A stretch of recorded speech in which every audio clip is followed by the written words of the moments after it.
Bien, buenas tardes, bienvenidos a la segunda sesión del Seminario Hispano-Mexicano. Vamos a dar comienzo a otra mesa, a otra serie de intervenciones, y para ello nos acompañan en esta ocasión el doctor Juan José Calva González, que es investigador en el Instituto de Investigaciones Bibliotecológicas y de la Información de la UNAM, que presentará un trabajo junto con la doctora Isabel Villaseñor Rodríguez, profesora de la Universidad Complutense de Madrid. El título de su intervención es la satisfacción de las necesidades informativas, el uso ético de la información. A continuación, el doctor Edbert Sánchez van der Schat, investigador del Instituto de Investigaciones Bibliotecológicas y de la Información de la UNAM, presentará su trabajo sobre el uso ético de la información, una cuestión de políticas de información. A continuación, la doctora Catalina Naumis Peña, investigadora de esta casa de estudios del Instituto de Investigaciones Bibliotecológicas y de la Información de la UNAM, nos hablará sobre los desafíos éticos en la aplicación de los lenguajes controlados. Y finalmente, el doctor Ariel Alejandro Rodríguez García, también investigador del IBI, nos va a hablar sobre la responsabilidad ética del catalogador y sus compromisos con el uso de la información. La dinámica de la mesa será que cada uno de los intervinientes presentará su trabajo y cuando termine habrá una ronda de preguntas. Tienen 15 minutos para cada una de sus intervenciones y quiero dar la palabra en primer lugar al doctor Juan José Calva González. Adelante, por favor. Bueno, muchas gracias. Esta es una presentación junto con la doctora Isabel Villaseñor. Nada más quisiera yo comentar que si estoy un poco enfermo de la garganta, si ya no pudiera me va a reemplazar la doctora. Existe una relación muy estrecha entre la satisfacción de las necesidades de información que tiene una persona y el uso que le dará o le dé a la información que cubre esa necesidad. Razón por la cual el estudio o investigación sobre el uso de la información puede partir desde el momento en que la persona busca satisfacer su necesidad informativa, ya que es muy posible que desde este momento ya tenga en mente el uso que le dará la información obtenida y de ahí saltar, así dará el conocimiento a la fuente de donde la obtuvo. Pero esto dependerá del uso que le dé. Es indiscutible que si es un uso académico, la fuente de donde se obtuvo la información utilizada se torna de vital importancia. Entonces hay que buscar esa relación entre la satisfacción y el uso de la información. El usuario de la información, tomando en cuenta lo expresado por diversos autores y tratando de llevar a cabo una síntesis de sus propuestas, se puede establecer la siguiente tipología de usuarios. Por el uso que hacen de alguna unidad de información. Entonces tendríamos usuarios potenciales, usuarios reales, en relación con el criterio que hay que considerar el asunto de la frecuencia y de la finalidad con que se usa la unidad de información y la información que contienen. 2, por edad, que podríamos tener ahí a los niños, a los jóvenes y a los adultos y a los de tercera edad. Por tipo de centro de información que utilizan, usuarios de las bibliotecas públicas o privadas, generales o especializadas, etcétera, usuarios de archivos, usuarios de centros de información electrónicos o híbridos, por competencias y habilidades y conocimientos para manejarse con documentación, esto es su destreza en relación con el grado de alfabetización informacional o educación documental, mayor o menor grado de destreza, mayor o menor dependencia del profesional de la información. Y también tendríamos los usuarios por tiempo y material requerido para satisfacer las demandas, así como por el grado de satisfacción en relación con la respuesta recibida. Y también tendríamos los usuarios por distintas condicionantes que determinan la capacidad para acceder a la información. Por ejemplo, condicionantes económicas, sociales, culturales, de ocupación, físicas y a lo mejor también de la ubicación geográfica. En la actualidad, se puede hablar de usuarios 2.0, término que ofrece tanto perfiles como individuos que diferentes navegan por internet. En este caso lo que importa no es tanto el individuo, sino la comunidad de la que forma parte, ya que este es uno de sus rasgos característicos. Hasta el momento son escasos los trabajos de carácter teórico que enfrentan una tipología de usuarios 2.0. En la bibliografía consultada hemos podido ver algunas clasificaciones y caracterizaciones de usuarios en la red fundadas esencialmente en resultados obtenidos a través de trabajos de campo. Así, Rey, un autor, da a conocer una tipología basada en aspectos relacionados con las actitudes y conductas de los usuarios de redes sociales, que en su día estableció un organismo. Podemos encontrar a los alpha socializers, buscadores de atención, seguidores, fieles, funcionales, los no usuarios. Por su parte, también tendríamos otra clasificación dada por otros 3 autores. Al considerar la red como nuestro territorio, nuestra aldea global, distinguen una gran cantidad de diversidad de pobladores en ella, entre los que se destacan nativos digitales, inmigrantes digitales y fóbicos sociales. Por último, tendríamos otro autor que dice que en las redes sociales podemos clasificar los usuarios con los siguientes perfiles según su participación en los medios sociales: creador, conversador, crítico, coleccionista participativo, espectador nativo. La satisfacción de las necesidades de información del usuario. Aquí los usuarios, cualquiera que estos sean, según la tipología, tenderán a usar la información. La obtienen de alguna fuente informativa, pero todos ellos pasan por el ciclo de las necesidades de información, el cual consta de 3 partes fundamentales: el surgimiento de la necesidad, el comportamiento informativo y la satisfacción. Es indudable que el largo camino para la satisfacción de las necesidades de información es fácil, ya que no siempre se satisface, sino que a veces lo que se consigue es insatisfacción. Ambas vertientes tienen un impacto en el usuario. Si vemos el surgimiento de estas necesidades y su manifestación a través de un comportamiento informativo, lleva al individuo a buscar la satisfacción, por lo cual todo sujeto a través de su comportamiento informativo busca la satisfacción de sus necesidades de información. Esta búsqueda es constante en nuestra sociedad actual y en las diversas comunidades de sujetos. Entonces, los sujetos buscarán cualquier medio a su alcance para sentirse satisfechos informativamente. La satisfacción enmarcada dentro de la teoría de las necesidades de información es entendida como el restablecimiento del equilibrio del sujeto con su medio circundante, a partir de la desaparición de las carencias de conocimiento e información que tenía sobre un hecho, objeto o fenómeno, y que fue lo que provocó una necesidad. Para satisfacer las necesidades de información, una persona presenta un comportamiento informativo, como por ejemplo, consultar a sus vecinos, ir a la biblioteca, dirigirse a un servicio de información o valerse de su experiencia. Entonces, el sujeto espera sentir satisfacción al tener cubiertas sus necesidades de información. Esto lo logra obteniendo los documentos con la información que necesita. Esta sería la satisfacción material. Asimismo, el individuo tendrá una satisfacción emocional cuando usa la información obtenida con el fin para lo cual la necesitaba, lo cual también repercutirá en su comportamiento informativo posterior, es decir, cuando se presente una nueva necesidad informativa al transcurrir el tiempo. De la misma manera, si no se tiene satisfacción, lo emocional estará a cargo de una serie de sentimientos en el sujeto, lo cual también afectará su comportamiento informativo futuro con relación a las nuevas necesidades que tenga.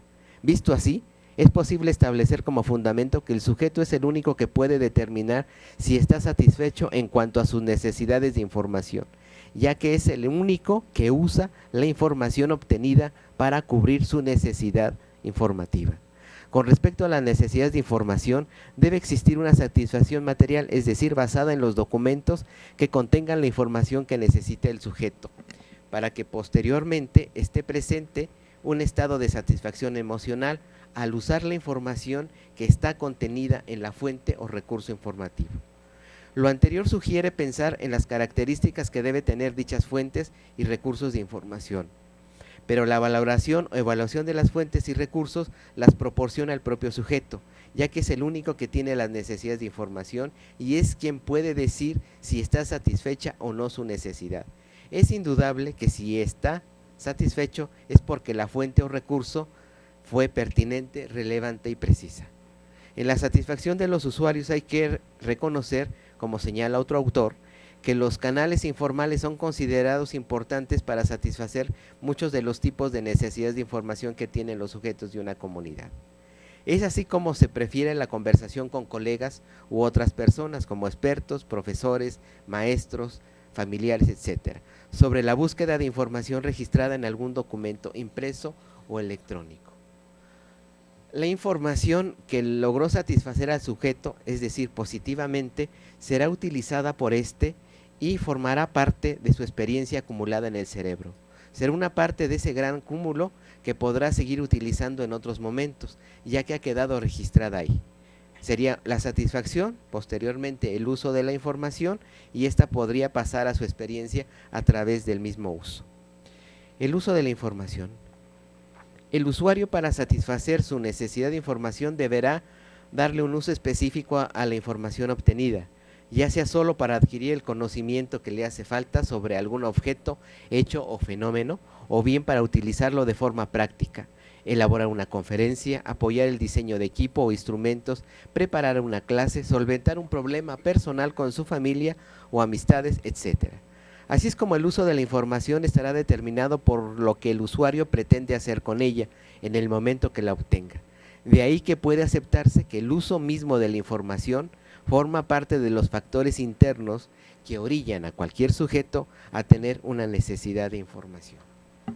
También es importante señalar que el uso de la información tendrá un lugar bivalente, es decir, estará presente al momento de la satisfacción de dicha necesidad, ya que está relacionado con la valoración de dicha satisfacción en positiva o negativa, al momento en el cual el usuario puede hacer uso de ella como lo tenía pensado, pero a la vez forma parte de los factores internos que impactan al propio usuario, ya que desde el momento de originarse la necesidad de información, este elemento dentro de los factores internos impacta en la propia necesidad, ya que el sujeto tendrá una idea para lo cual usará la información que va a obtener.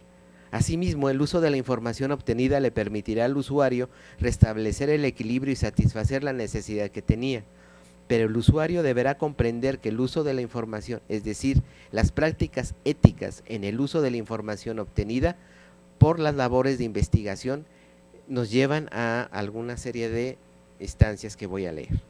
En primera instancia, comprender el impacto social y económico que tiene la investigación y sus productos y por lo tanto el uso que se le da a la información generada de ella.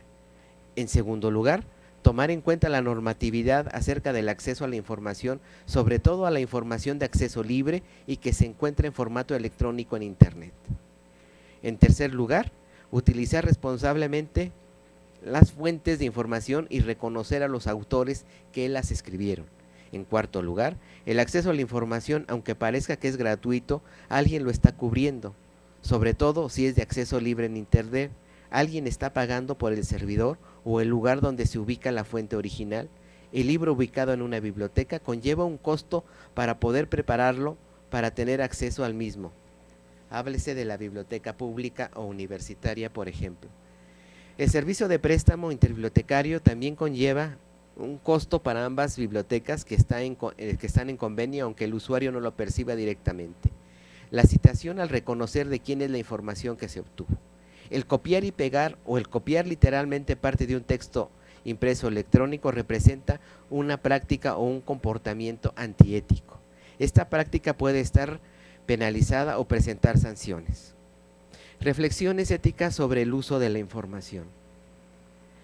Hacer investigación sobre el uso que le da a la información las personas a partir de los estudios sobre las necesidades de información a partir de estudios sobre la satisfacción de las necesidades de información de los usuarios, permitirá posiblemente hacer la conexión entre satisfacción y uso ético, que el usuario le dará la información que le satisface una necesidad informativa. Ahora bien, el bibliotecólogo, documentalista, archivista u otro profesional de la información tendrán que investigar sobre el uso que le dará la información que se le proporciona en alguna unidad de información, o que obtuvo de forma directa en una fuente informativa o bien electrónica al tener acceso abierto a los documentos electrónicos donde encontró la información precisa. Esta reflexión por sí misma nos lleva a investigarla. Asimismo, en el momento en que se tiene un usuario solicitando la información que necesita frente a una unidad de información, puede empezar la investigación de para qué usará la información. Así el usuario podrá decir que la quiere para hacer un artículo, un libro, para una investigación, o simplemente que necesita saber y cubrir un conocimiento que no tiene en ese momento. o simplemente no dar demasiadas explicaciones. Pero entonces surge la inquietud de cómo puede ser transmitida la idea acerca de que una vez que se le entregó la información, una vez que el usuario cubre su necesidad de información que le fue proporcionada por el recurso informativo, ¿qué tiene que hacer? Que tiene que hacer un uso ético de ella, es decir, tomar en cuenta la fuente de donde la obtuvo, posiblemente citándola, indicando de quién tomó los datos y sobre todo considerar para qué la está utilizando, para llevar a cabo una acción académica, una acción de servicios o para otra acción específica. El uso ético de la información que le es proporcionada por alguna unidad de información a través del profesional debe investigarse desde este contexto. ¿Qué uso le dará y cómo deberá usarla? Con la aparición del acceso abierto a la información que se encuentra en Internet, el sujeto ya no asiste a la biblioteca a solicitarla. Entonces, una vez que consigue la información que obtiene de ahí, ¿cómo la usa de forma ética? Es decir, con responsabilidad. Puede ser para su beneficio propio o para su entorno social, pero bien puede usarla de una forma no ética. Puede copiarla sin darle crédito a la fuente de donde la obtuvo en Internet. El profesional de la información debe de alguna forma darle la información también al usuario sobre el uso ético que debe darle a la información que le fue proporcionada por cualquier unidad de información, ya sea de forma impresa o electrónica, o bien de la fuente de donde obtuvo donde la obtuvo de forma directa a través de hacer uso del derecho de acceso abierto que se tiene a los documentos electrónicos, que ya se encuentran libres en Internet en distintos sitios. Consideraciones finales. En la época actual y con el aumento del acceso a la información electrónica y que se ubica libremente en el Internet, es preciso investigar cómo los usuarios de toda esa información la usarán de forma ética, de una forma que su conducta cumpla con un código, es decir, el uso que dé a la información obtenida. El uso ético de la información tiene que ver con cómo es usada la información con respecto a cómo la usan los demás, es decir, toda una comunidad, como lo puede ser la comunidad académica. El uso ético de la información puede tener presente una serie de normas, reglas o códigos que guían la conducta de una comunidad de usuarios de la información. Asimismo, hay que reflexionar acerca del uso que le da una persona, un usuario, a la información que obtiene de una biblioteca, de un archivo o de la que se encuentre libre en Internet, por ejemplo, los componentes para elaborar un aparato explosivo con componentes caseros o fáciles de adquirir y que esta información la obtuvo de cualquier recurso impreso o electrónico que esté disponible. Muchas gracias.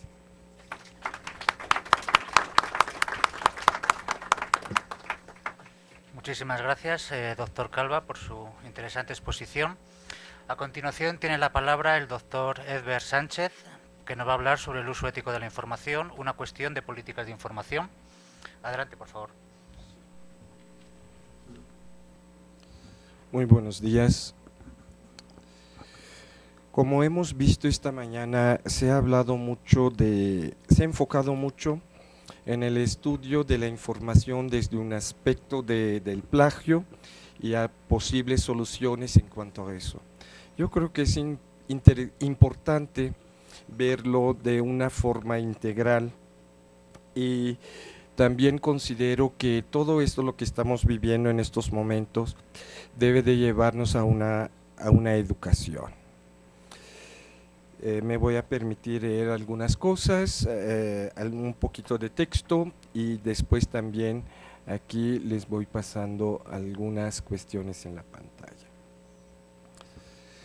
La ética en el ámbito de la información surge como un tema emergente de investigación durante las últimas 2 décadas. La tecnología de la información y comunicación han sido catalizadores que ha puesto la temática en la frontera de la investigación. En Internet proliferan documentos de tipos distintos, mientras que el acceso abierto ha dado mayor disponibilidad de documento al público en general. Las instituciones, tanto públicas como privadas, han hecho del Internet una ventana para publicitarse y dar a conocer la misión que persiguen, al igual que las páginas personales para demostrar las habilidades en el manejo de las TICs y lo que ofrecen como profesionista. La creación de bases de datos se sigue proliferando, al igual que los registros documentales que aparecen en Internet. Sin embargo, el uso de la información en la mayoría de los casos conduce a los contenidos de las bibliotecas o centros de información, como son fuentes o recursos de información, documentos, objetos digitales, conjunto de metadatos y otros elementos que nos ayudan a organizar el conocimiento para proveer acceso intelectual y acceso físico y los recursos bibliográficos. Desde 1988, un poquito ya pasaron unos años, Buckland manifestó con entusiasmo un panorama en un entorno tecnológico con formatos electrónicos para recuperar en ese entonces un registro bibliográfico y así proveer acceso a la información creando una relación bibliografía, registro de la información y texto. En la actualidad, esta relación ha sido rebasada y cada vez se inclina la báscula hacia la recuperación de la información a través del Internet. Esto debido a que el usuario lo que se busca que su demanda de datos e información sea atendido de inmediato y qué mejor que el Internet que conjuga datos e información validada por las instituciones académicas a través de su página web, las comunicaciones científicas de los académicos en revistas de acceso abierto y de bases de datos electrónicos en texto completo y agencias gubernamentales que proveen datos al público en general. En este sentido se habla de que la información como conocimiento registrado. Concuerdo con Buckland que el conocimiento registrado no se vuelve obsoleto, ya que al añadir en mayor o menor grado conocimiento relacionado con ese conocimiento predecesor, se está generando un nuevo conocimiento. Este conocimiento registrado, que no es difundido a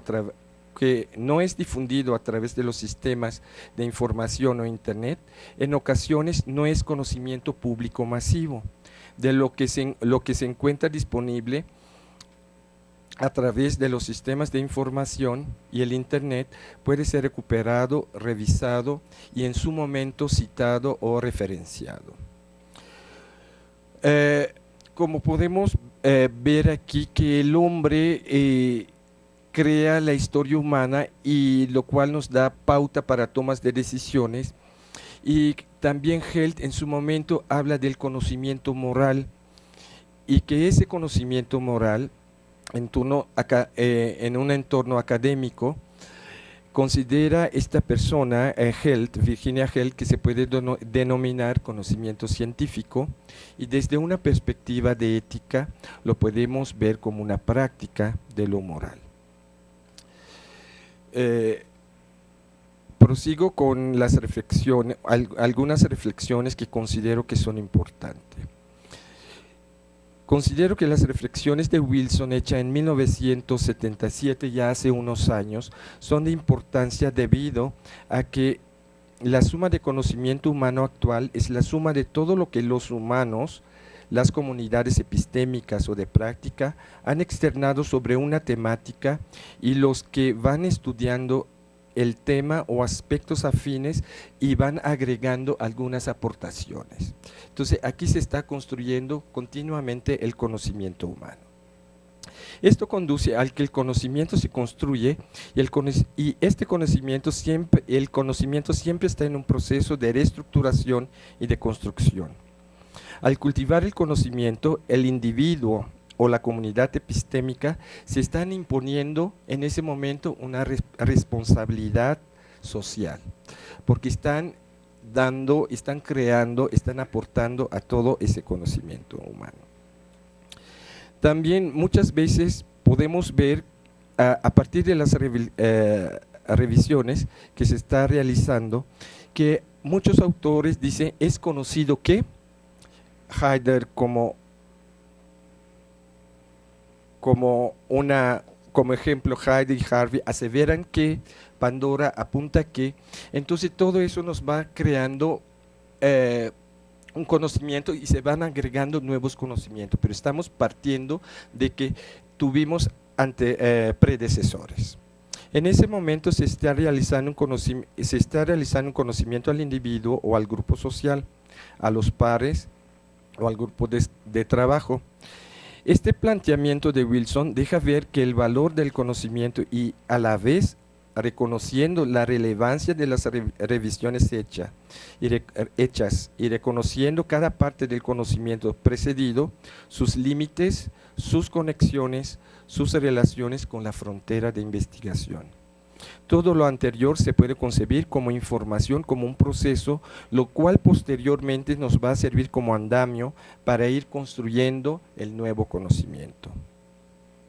Todo lo anterior que les he platicado, ¿qué nos va a dar a una comunidad epistémica cuando un individuo está lanzando o está aseverando algunas cuestiones? Con todo lo que va citando o va referenciando, esto nos llevaría a tener confianza en esa persona, confianza en su escrito, confianza en su investigación. La confianza lo vamos construyendo tanto dentro de nuestra comunidad epistémica al reconocer la obra de los pares, y esto tiene a su vez un efecto expansivo, como si tomamos una piedra y lo echamos al agua y vamos viendo cómo se va creando olas expansivas, va transminando y va a llegar, va a tocar y va a permear otras áreas de la investigación. De acuerdo con Virginia Held, en un ambiente académico, el conocimiento científico, ya lo hemos hablado, es una práctica de lo moral. Esta práctica primeramente estuvo encaminado hacia la información impresa y posteriormente da un salto al entorno digital promovido por las TICs con las bibliotecas digitales, los repositorios, lo cual hizo que se complejiza todo el entorno. Y considero que ahí es donde tenemos que enfocarnos y ir construyendo todas estas relaciones. En este orden de idea y desde una perspectiva de práctica de lo moral o del conocimiento científico, los componentes a considerar siempre van a ser el contexto, la apreciación narrativa, las atenciones y la comunicación, que tiene un papel preponderante. Esto quiere decir que cada comunidad tiene su propia forma de escribir, de narrar sus investigaciones, de citar, de referenciar, y no todas las comunidades epistémicas van a ser las mismas. Dependiendo del entorno donde ellos se encuentran y se manejan, van referenciando, pero siempre dando esa parte de empezar a construir un conocimiento donde se haya partido su predecesor. Por ello, considero que el uso ético de la información habrá que buscar la construcción social del uso buscar la construcción social de la ética de la información. En ese sentido, Hall propone considerar elementos como la razón y las emociones, lo público y lo privado, y la visión del indagador, que no son temáticas novedosas, para realizar nuestras investigaciones en cuanto al uso de la ética de la información. Respondiendo a esta pregunta que hice en cuanto a las políticas y si todo el uso ético de la información es una cuestión de políticas de información, sí. Estimo que sí, porque considerando una jerarquización de las políticas de información por niveles, como nos propone Rowlands, de políticas horizontales, políticas verticales y políticas transversales, podemos considerar que promover la ética de la información está en el área o en el nivel jerárquico de políticas de información horizontales. todo lo que hasta el momento he investigado y para poder llegar a este punto, me ha llevado a las siguientes que ya tenemos algunas cosas como los estándares, las normas, los eventos a comunicar, pero aún así tenemos que ir viendo esas aproximaciones porque nos están abriendo, al menos en el campo de los estudios de la información, nuevas vetas. El conjuntar el uso ético de la información y las políticas de información es un desafío por las aristas que se presentan. La forma de percibir la información va cambiando y considero que debemos de cada vez tener tener en mente cómo se va construyendo, cómo estamos viendo la información como un proceso, como un conocimiento, y eso nos va a ayudar mucho en este proceso indagatorio.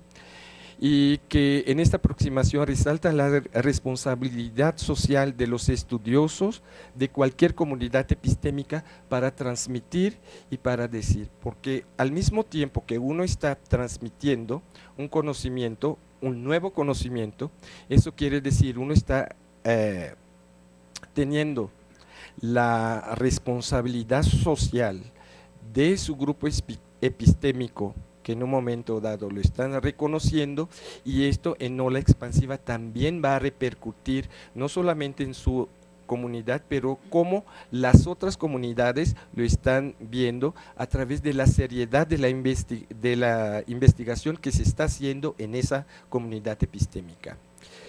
Yo considero también que el reconocimiento humano siempre está en construcción y la confianza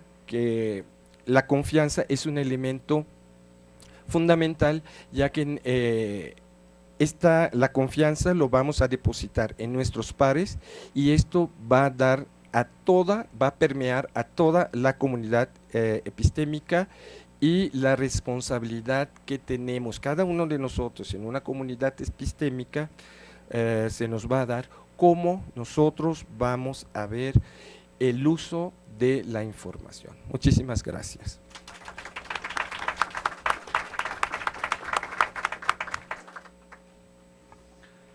Muchísimas gracias, doctor Sánchez van der Schat. Ahora va a tener la palabra la doctora Catalina Naumis Peña, que nos va a hablar sobre los desafíos éticos en la aplicación de lenguajes controlados.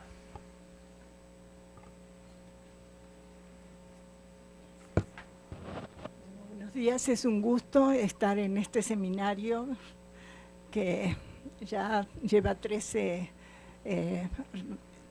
vueltas entre México y España.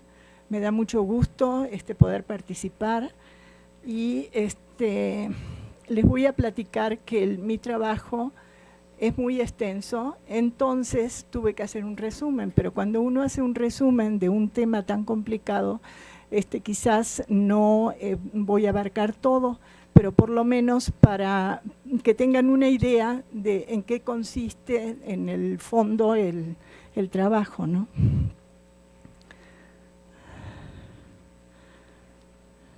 Bueno, ahora me tengo que poner los lentes para verlo. Ah, allá vi.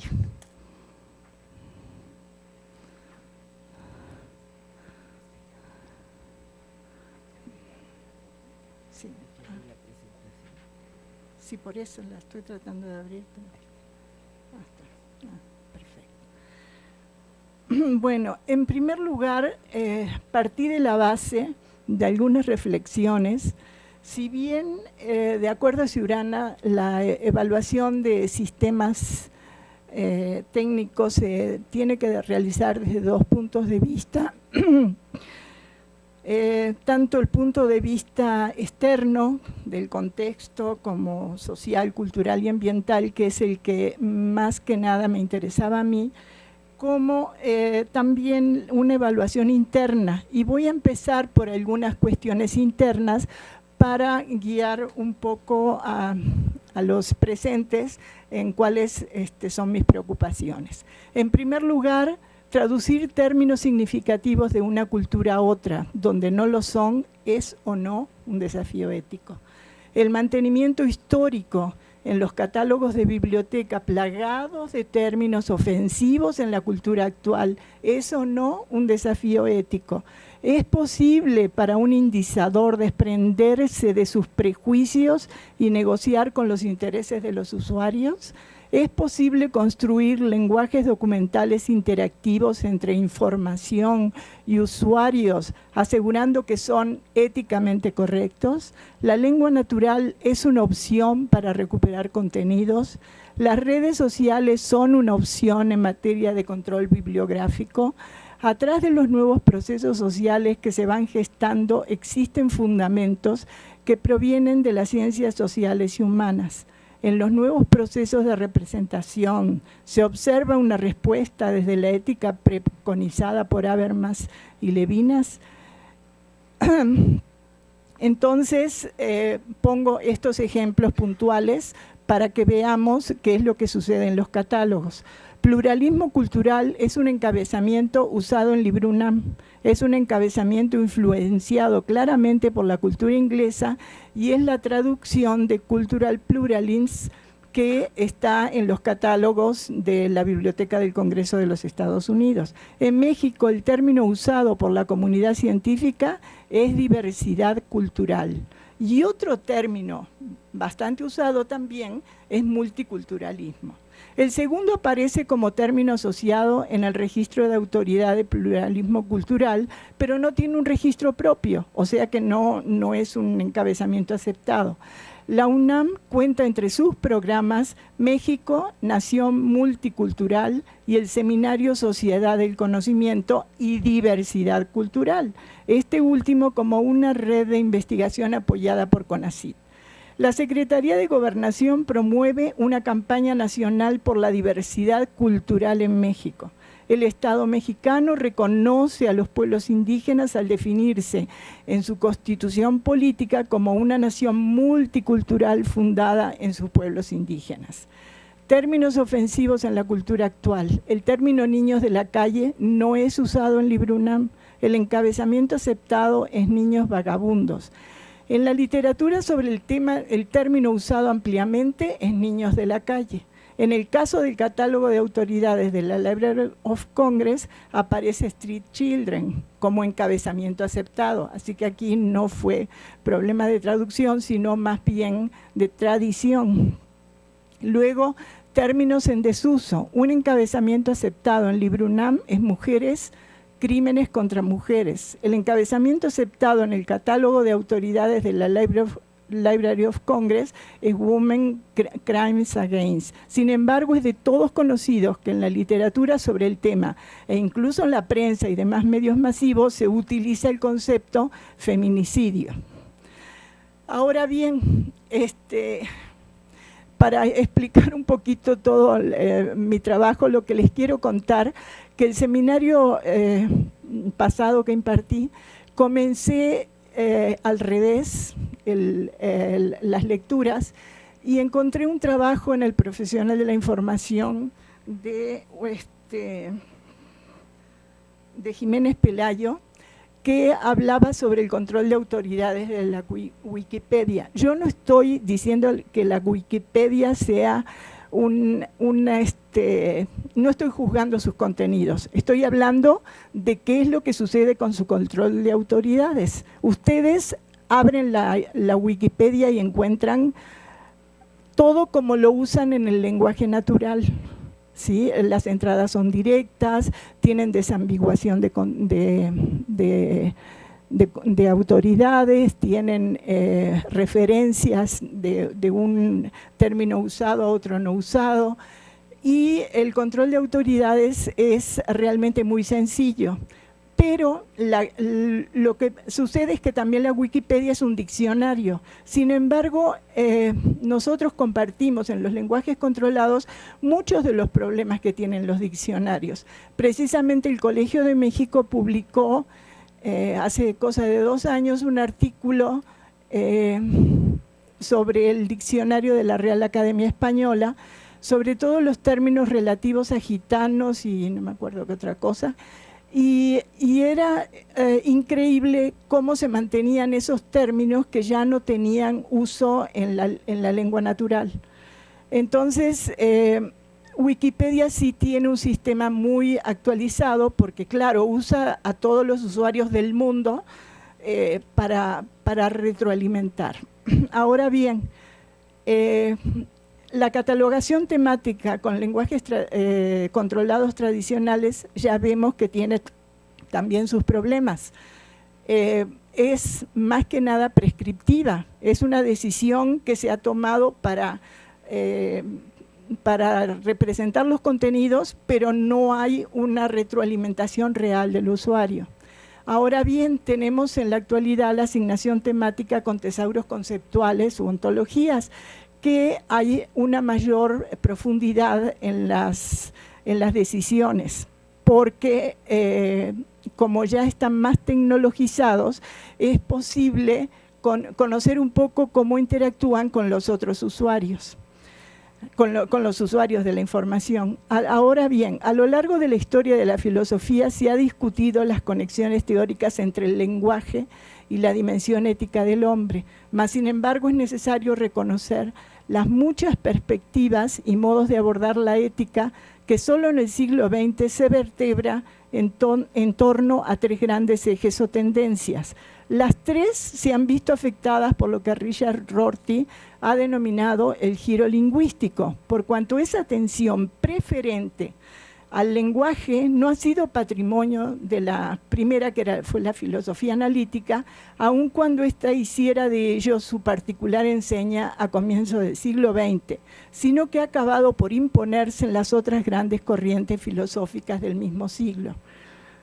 Ahora bien, la palabra es una manera de afirmarse uno mismo frente a los demás y de defender sus ideas. Puede tranquilizar y ayudar a resolver los problemas, pero también los crea, te expone más a la mirada de los demás y no siempre es fácil entender que existen otras ideas diferentes a las que han sido la propia manera de interpretar situaciones, objetos, hechos o acciones.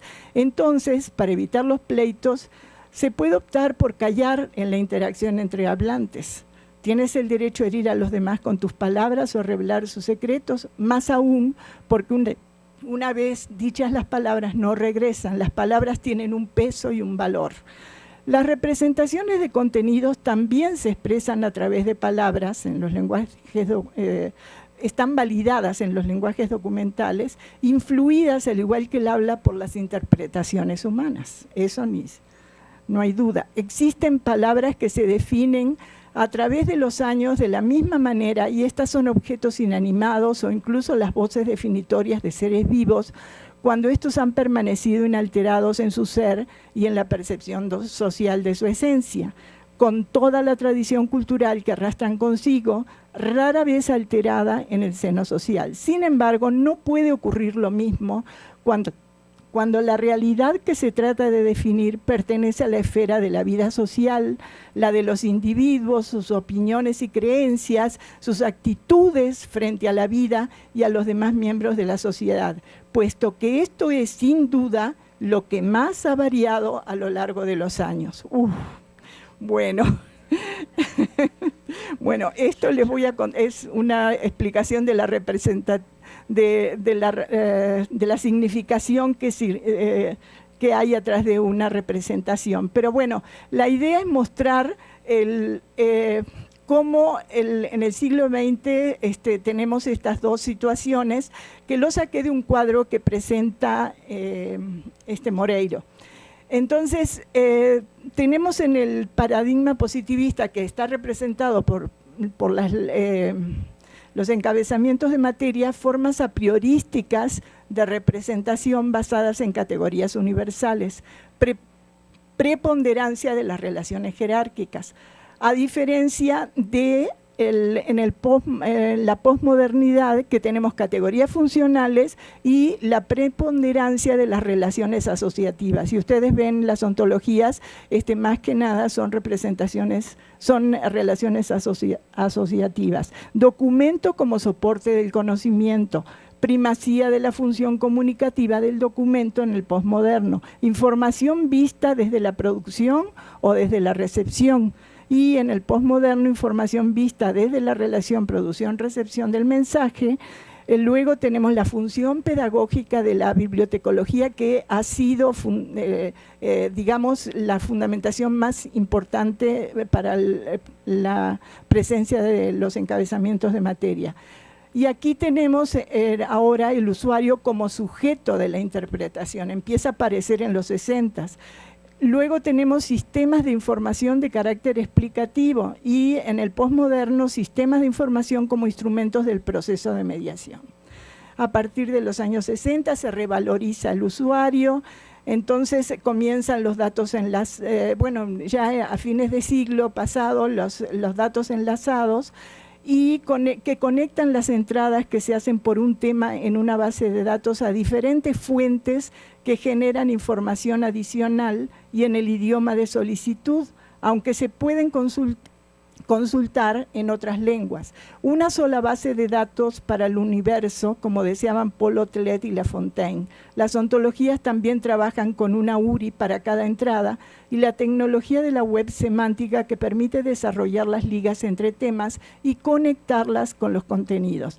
El nuevo modelo de Wikipedia recuerda que el lenguaje humano soporta un modo de sociabilidad que se caracteriza por las valoraciones morales. El hombre posee lenguaje y posee también capacidad ética del discernimiento acerca de la posibilidad de entender al otro.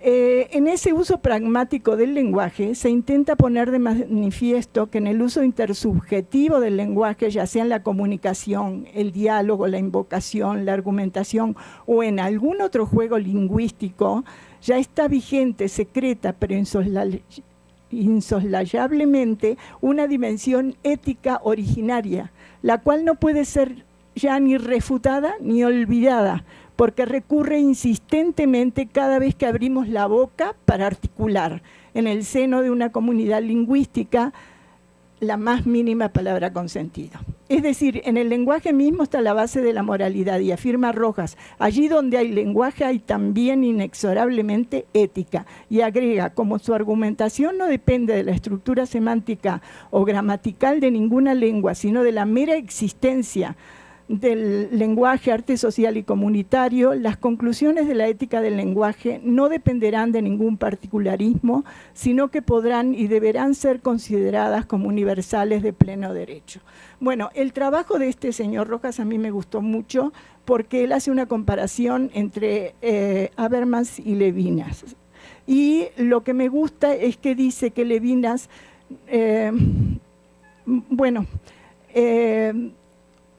lo que parecería sustentar la interacción presente en el control de autoridades temáticas que se viene imponiendo en la actualidad, aparece en Levinas, que dice, del lema ilustrado clásico, libertad, igualdad y fraternidad, Habermas aprende los dos primeros valores, pero en su teoría no hay lugar sistemático alguno para el tercero. Levinas no solo elabora con detalle ese tercer valor, sino que más radicalmente intenta mostrar que solo a partir de la fraternidad y de la solidaridad en ella implícita pueden fundarse, pensarse y ejercerse sin excesos tanto la libertad como la igualdad. Sin ella, estos dos valores son ciegos, despojados de dirección y medida. Los sistemas de información tienden a incorporar la interacción lenguaje documental, indizador y usuario. Bueno, voy a dar las conclusiones porque es todo lo que tengo tiempo. Para concluir, se observa que la discusión sobre este problema no es fácil y está pendiente, pero es recomendable asumir que no existen políticas lingüísticas en México en los sistemas de información y las posibilidades institucionales no ayudan. Otro tema insoslayable es que tanto con el positivismo o con el posmodernismo se aceptan las políticas que marcan grandes empresas globalizadas y que las tendencias en las ciencias sociales y humanísticas sustentan diferentes modos de acceder a los controles de autoridades con los usuarios, entre ellos el lenguaje natural. Pero la historia muestra que en el fondo las soluciones se imponen desde los países más desarrollados y es poco probable que no existan intenciones que no existan intenciones de llevar más agua a su molino.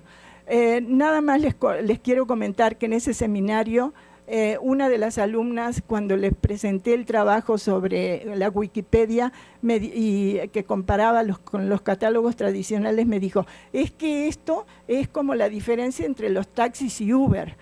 Y bueno, todo el mundo se rió mucho, pero de fondo hay muchas cosas en común.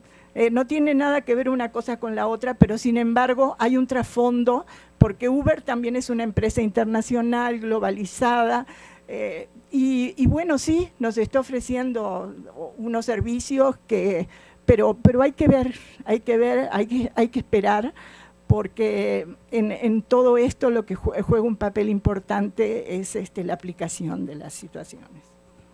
Gracias.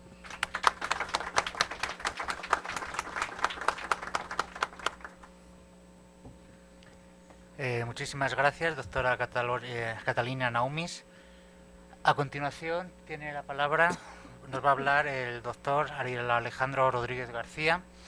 Nos va a hablar sobre la responsabilidad ética del catalogador y sus compromisos con el uso de la información. Cuando quiera. Te devuelvo.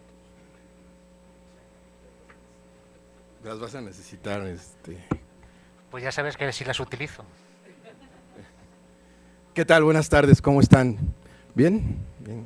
Gustosos de estar en este 12º, 13º, 15º. Esperemos llegar al 15º, ¿no? Para festejarlo con muchos bombos y platillos. Bien, muchas gracias a los organizadores del 13º Seminario de Investigación de Bibliotecología y Documentación.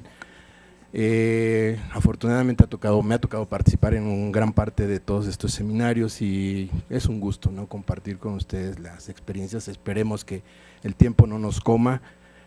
Trataré de ser breve en lo que vamos a platicar.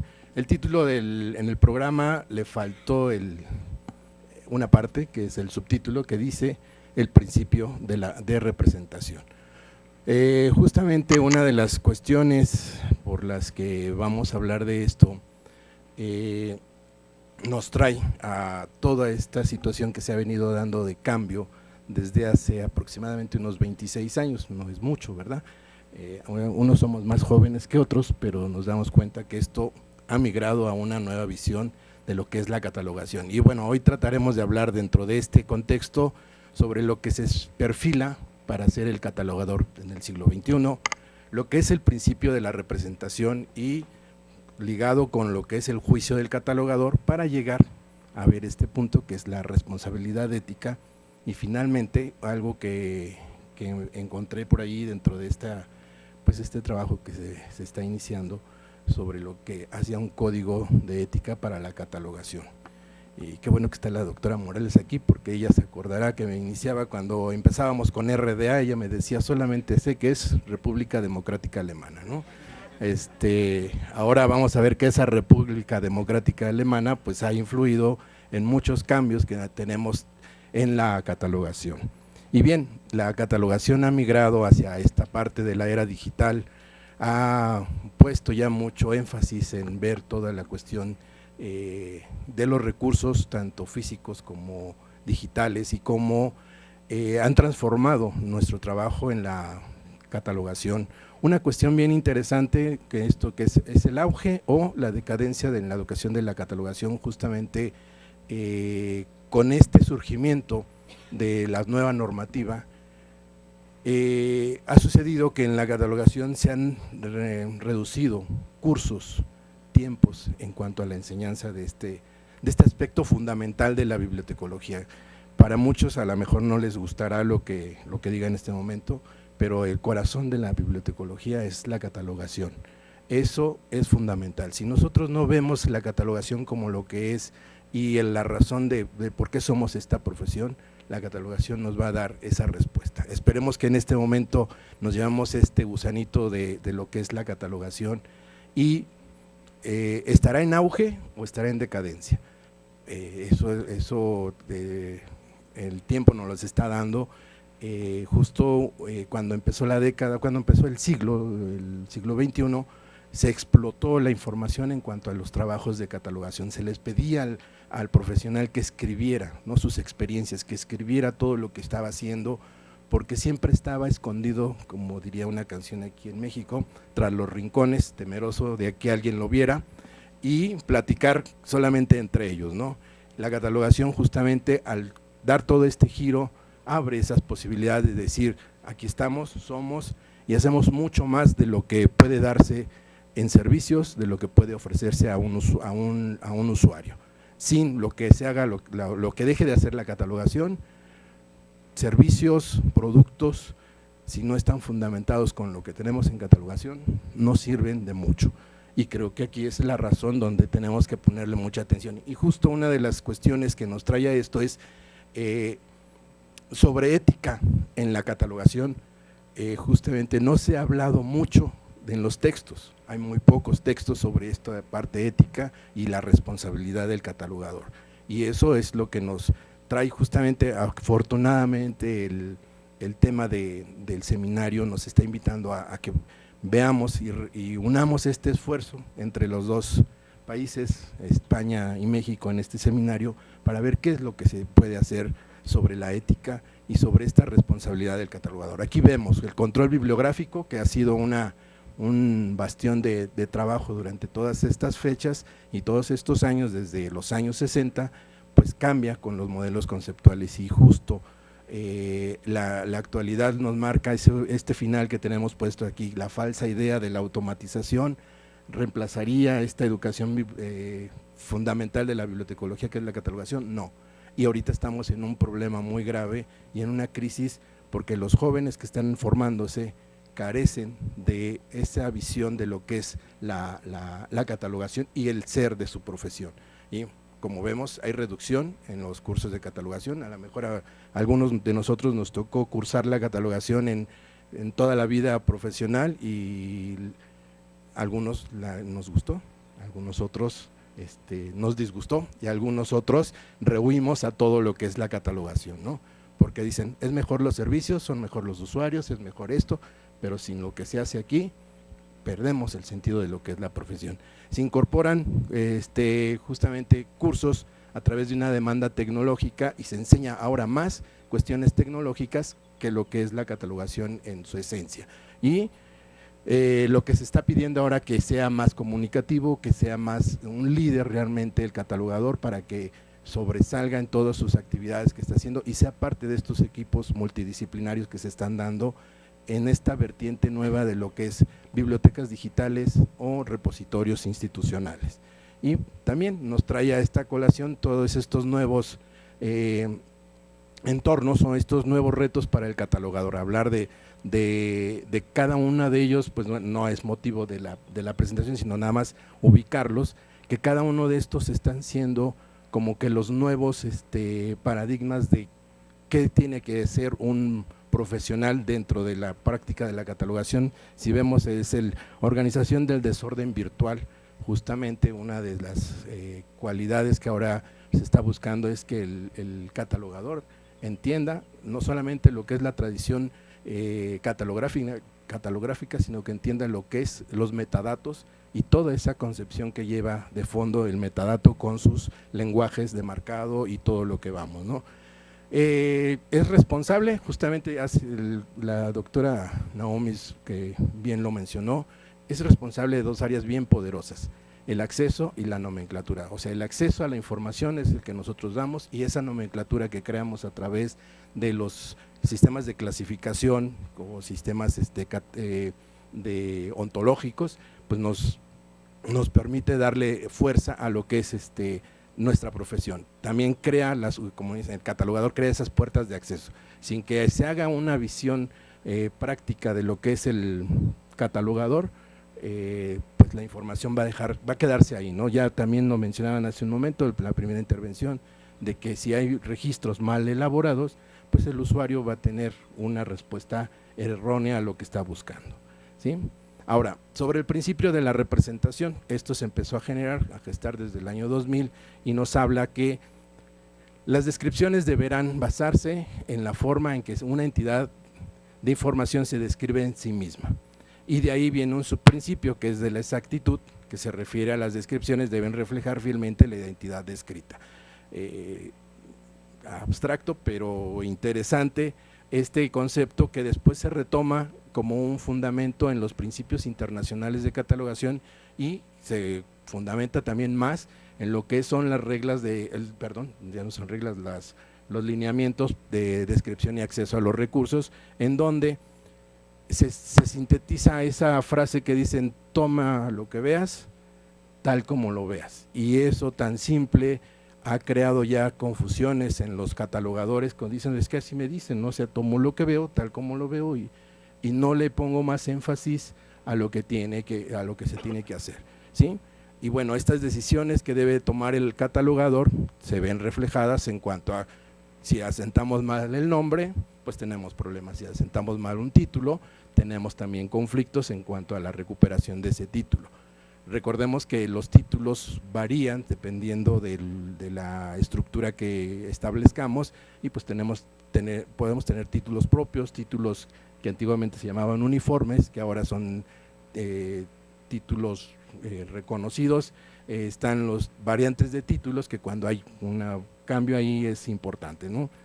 Y bueno, aquí ponemos ese principio de tome lo que vea, acepte lo que recibe, justamente en esta visión que se ha estado multiplicando en enseñar la nueva normativa de decir: recuerda que antes ponías abreviaturas en ciertas partes del registro, y eso era, y se ha explicado, era porque la estructura que teníamos del metaregistro era nuestra tarjeta de bibliográfica, y era por el espacio, no se podía poner una descripción más amplia.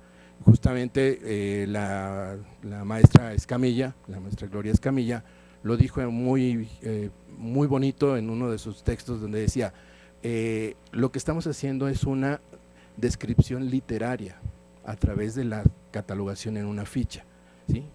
Y esa descripción literaria por eso se usan las puntuaciones, por eso en ese momento se hablaba del preciosismo en la catalogación, ¿no? Hacer registros preciosos que tuvieran la puntuación literaria que nos permitiera identificar, y así se mostró una generación, la generación punto espacio raya raya, o mejor dicho, la generación de las reglas de catalogación, ¿no?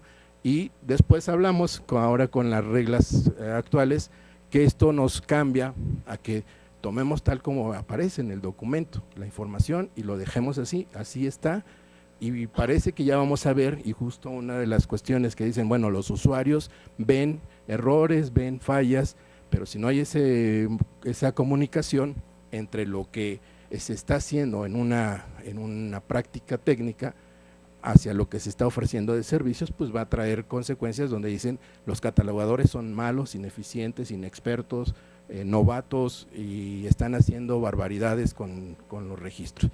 Pero no es esa la situación, o sea, la situación de fondo es esos cambios que hay, y que ahora, si no se explican, esa responsabilidad del catalogador de explicar qué es lo que está haciendo, pues repercute en las búsquedas que hacemos, ¿sí? También este juego de lo que es el catalogador, ¿cómo voy, Andrés? El catalogador profesional y el no profesional, esa combinación, muchas veces esa tarea de lo que tiene que hacer el catalogador profesional y el no profesional se han combinado, han roto esa línea de divisoria de trabajo. Justamente el catalogador no profesional se dedica a lo que es la catalogación copiada y hacer un seguimiento de lo que le dice el catalogador profesional. Tú tienes que hacer a esto de esta manera, sin explicarle por qué lo hace. Y ahora, con esa parte de lo que es el juicio del catalogador, el catalogador no profesional tendrá que asumir un rol de tener ese valor del juicio del catalogador, de que él va a decidir qué se va a poner y qué no se va a poner, cómo se va a colocar o cómo no se va a colocar esa información. Ya sale de las posibilidades de esa rigidez, como vemos aquí en el punto, de esa rigidez que tiene las reglas angloamericanas en su regla 0.9 y lo que tiene RDA en una de sus lineamientos, que nos dice: lo que hagamos va a ir sustentado por el juicio del catalogador. Y en el otro nos dice que era así, si es apropiado, si es importante y si es necesario se pone, si no, no. Y lo que continúa, ¿no?, de acuerdo a lo que el catalogador experto decida de lo que se va a hacer, ¿sí?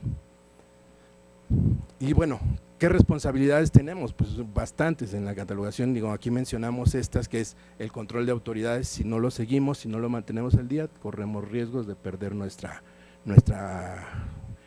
veracidad en los datos que estamos haciendo, en preservar los valores culturales específicos, justamente lo que mencionaban hace un momento de el uso de términos que si se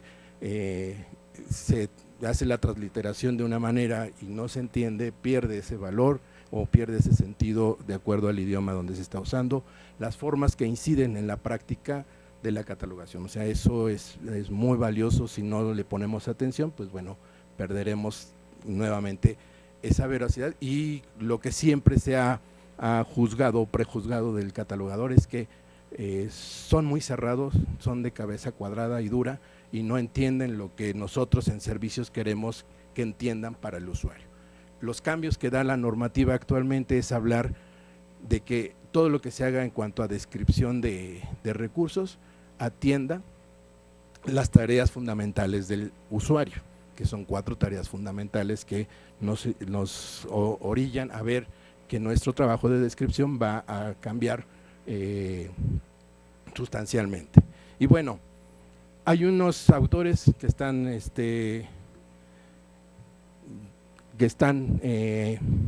trabajando en esta idea de hacer un código de ética para la catalogación. No se los voy a leer, pero son como es que estos son 10 puntos, ¿no? Mantenemos justa y equitativamente y sin censura el acceso a la información, tanto local, nacional y global de los usuarios.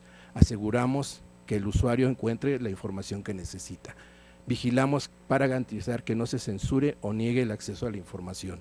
Somos honestos y veraces en la representación de los recursos. Mantenemos los catálogos de autoridad al día, lo que refleja los esfuerzos para evitar sesgos culturales. Contribuimos a la creación, desarrollo, reforma y aplicación justa e imparcial de las normas de catalogación. Proporcionamos registros con el nivel completo para ser compartido de manera precisa en las bases de datos. No al mal uso o distorsionado de información a través de catalogación inexacta, descuidada o mínima. No contribuir con catalogación original de los recursos para los cuales no tenemos conocimiento en la materia. Comprometerse a tener, y eso es digamos que eso siempre es importante para el catalogador, comprometerse en tener una educación continua para toda la vida, para bien de la profesión, para nuestros empleados y nuestros clientes o nuestros usuarios. Finalmente les dejo esta idea que dice Gorman, ¿no?, y que ojalá y pensemos de esta manera lo que estamos haciendo en cuanto a nuestros procesos de catalogación, ¿no? Si no pensamos como un catalogador, no pensamos como un bibliotecario y por lo tanto no entregamos servicios bibliotecarios eficientes. Muchas gracias.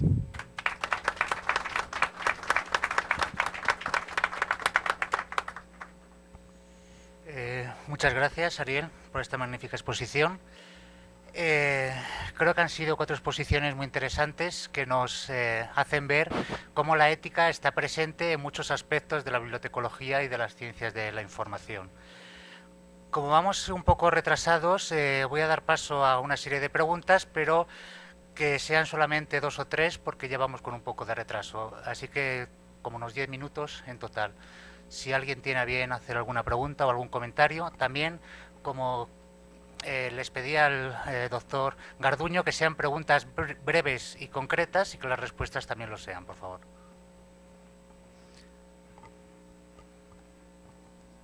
¿Alguien tiene alguna cuestión?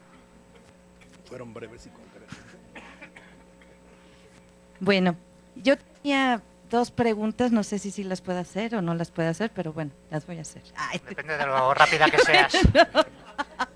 Bueno, la primera va a Juan José, al doctor Juan José, y bueno, él nos hablaba muy importante en esta, bueno, la información, principalmente fijarse en citar bien. Sin embargo, bueno, no sé qué tanto será importante también evaluar y verificar que realmente la información que se esté brindando pues esté respaldada por una institución importante o por una autoridad, básicamente. Y bueno, el doctor Egbert también mencionaba que existen varias betas de investigación en el campo de estudio de políticas de información. Quisiera saber dos ejemplos, por ejemplo, de esas betas. ¿Sí? Gracias. Bueno, yo creo que como se mencionó desde la mesa anterior, una de las cosas importantes en nuestro ámbito académico es la cita. Indudablemente reconocerle la idea a quien la escribió. Pero también, por eso mencionaba yo en alguna parte, que también hay que ver cómo la ve el usuario que busca en internet, por una razón. El usuario llega a internet y busca algo y lo encuentra. Pero a veces eso que encontró en internet, porque he tenido esa curiosidad, busco eso que buscó el usuario y resulta que está en otra hoja. Es decir, exactamente el mismo texto está en varias hojas. ¿Y cuál fue la fuente original? Si alguno de ellos sí la pone, ya la hicimos. Pero si no, ¿a quién voy a poner? Si es eso que yo encontré, está en esta fuente, está en esta fuente y está en esta. ¿Sí? Yo creo que ahí es donde interviene mucho, que hay que decirle al usuario cómo usar la información que está obteniendo y de qué fuente la está obteniendo. ¿Sí? También en la mesa anterior se mencionaba que hay que ir al original. No que lo encontré citado en tal, sino irnos a la fuente original, para que así tengamos certeza de que estoy usando la información de la fuente original.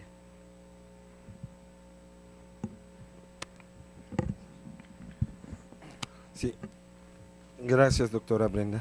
Yo creo que hay muchas betas y de acuerdo a una clasificación que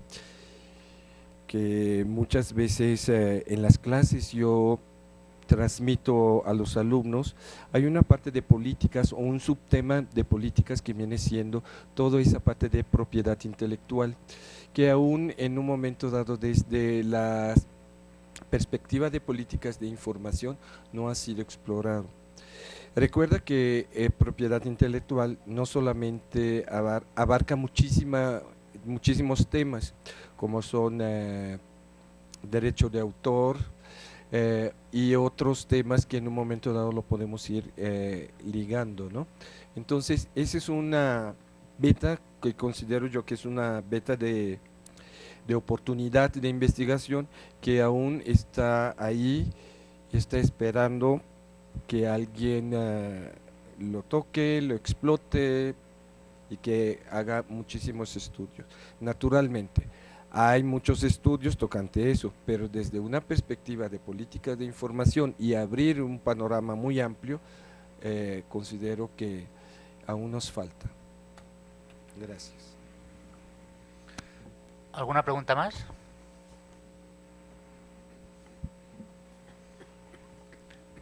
¿No? ¿A la una? ¿Dos? Bueno, vale. Pues entonces damos por concluida esta mesa, agradeciéndoles a los ponentes sus magníficas intervenciones y a ustedes su asistencia. Un fuerte aplauso para ellos.